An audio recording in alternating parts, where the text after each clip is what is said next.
Shirley, Bu Tami, dan Bu Yuli dengan tema Hikmah Perilaku Jujur dan Menepati Janji. Perkenalkan, nama saya Salsabila Putri Rasuka. Nama saya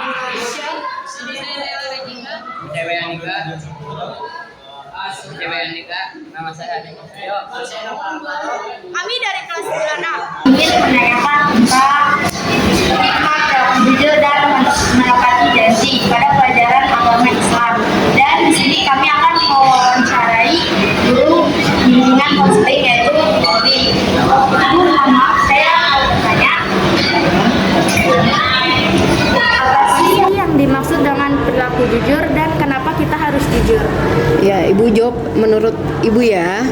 Jadi perilaku jujur itu merupakan salah satu etika juga, etika yang memang diatur dalam norma ya. Perilaku jujur berarti kita melakukan dan menjawab apa yang memang benar-benar kita lakukan tanpa adanya manipulasi, tanpa adanya ditambah atau dikurangin. Jadi benar-benar apa adanya. Dan kenapa kita penting banget melakukan perilaku jujur? Karena salah satu merupakan bentuk karakter, sikap yang harus kita tanamkan di dalam diri kita. Jadi etika yang merupakan karakter itu, jujur itu sangat penting. Kenapa? Karena kita akan membawa sikap jujur itu kemanapun kita, misalnya bekerja, berkegiatan, hidup, bahkan kita selama kita hidup di dunia memang harus ditanamkan sekali yang namanya perilaku jujur itu. Gitu. Sekali lagi ya Bu, maaf. Kalau cara menerapkan sikap jujur itu bagaimana? Cara menerapkan sikap jujur, yang pertama kita harus berlatih ya, kita harus berlatih karena ibarat gini, kita sering berbohong ya, itu menjadi akan kebiasaan, tabiat. Tapi kalau kita menanamkan diri kita kebiasaannya jujur, itu makin lama akan terlatih, terbiasa, kita akan selalu jujur terus ya. Yang kedua, kita harus melihat resikonya. Apabila kita berbohong, resikonya negatif.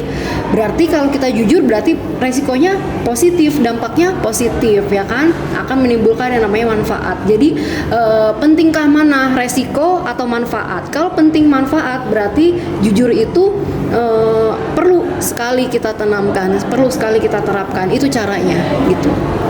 Makasih ya Bu. Dari kelompok 4 ingin mewawancarai guru bahasa Indonesia yaitu Ibu Tri Utami. Di sini kami akan mewawancarai tentang menepati janji. Ibu, saya mau bertanya, kenapa sih kita harus menepati janji kepada orang yang lebih tua? Kenapa? Karena kan orang tua itu ibaratnya kan yang harus kita hormatin.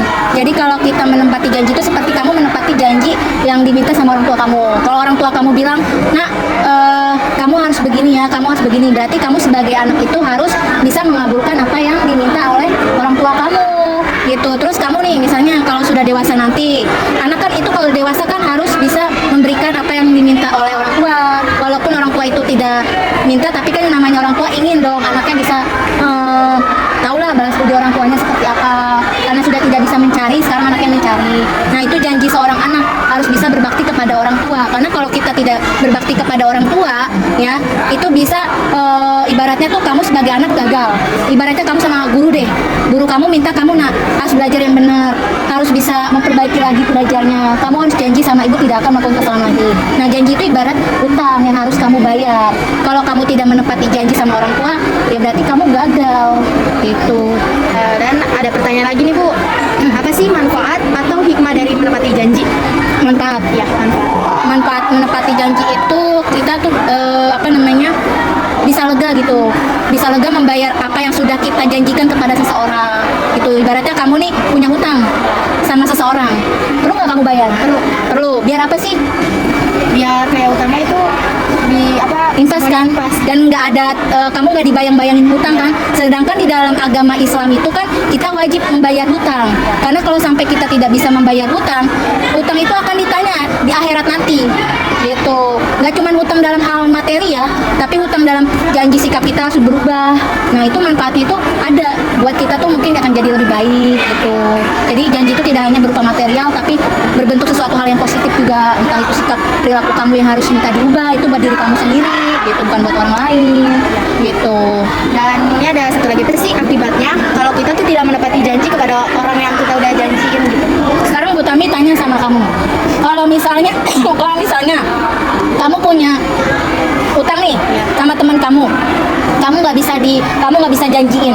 Misalnya teman kamu bilang, Salsa, kamu kan punya utang sama aku 50.000, kapan mau gantiin? Besok ya.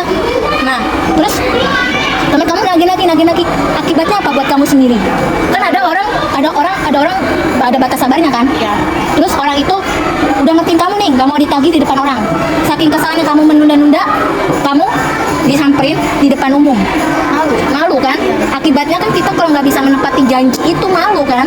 Apalagi kalau misalnya dalam perilaku, guru kamu minta kamu perbaiki sikap kamu, terus kamu nggak menepati janji kamu udah bilang, ya Bu, saya janji tidak akan saya akan memperbaiki sikap saya jadi lebih baik lagi. Itu kan janji.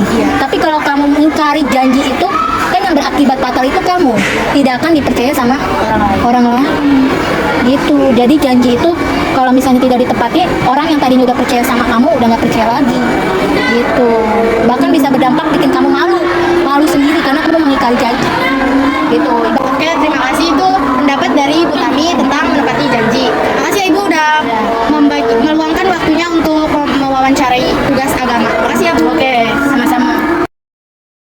Ini kami akan mewawancarai Bu Yuli dengan guru mata pelajaran matematika. Dengan ini saya menanyakan tentang hikmah perilaku jujur. Ibu, saya mohon bertanya ya Bu, apa sih yang dimaksud dengan perilaku jujur dan kenapa kita harus jujur? Jujur itu mengatakan atau mengucapkan sesuatu hal dengan kenyataannya, dengan keadaan yang terjadi atau dengan yang sebenar-benarnya.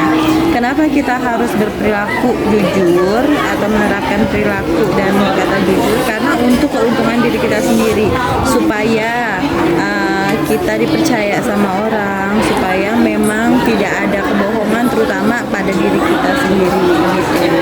Dan sangat bermanfaat untuk kepribadian kita, ya, kepribadian kita, keuntungannya, terus buat masa depan kita juga jadinya terbiasa, jadi tidak berdusta gitu. Jujur kan nggak berdusta ya, gitu sih menurut. Segitu saja menurut pendapat dari Ibu Yuli. Selebihnya mohon maaf. Wassalamualaikum warahmatullahi wabarakatuh. Terima kasih ya Ibu.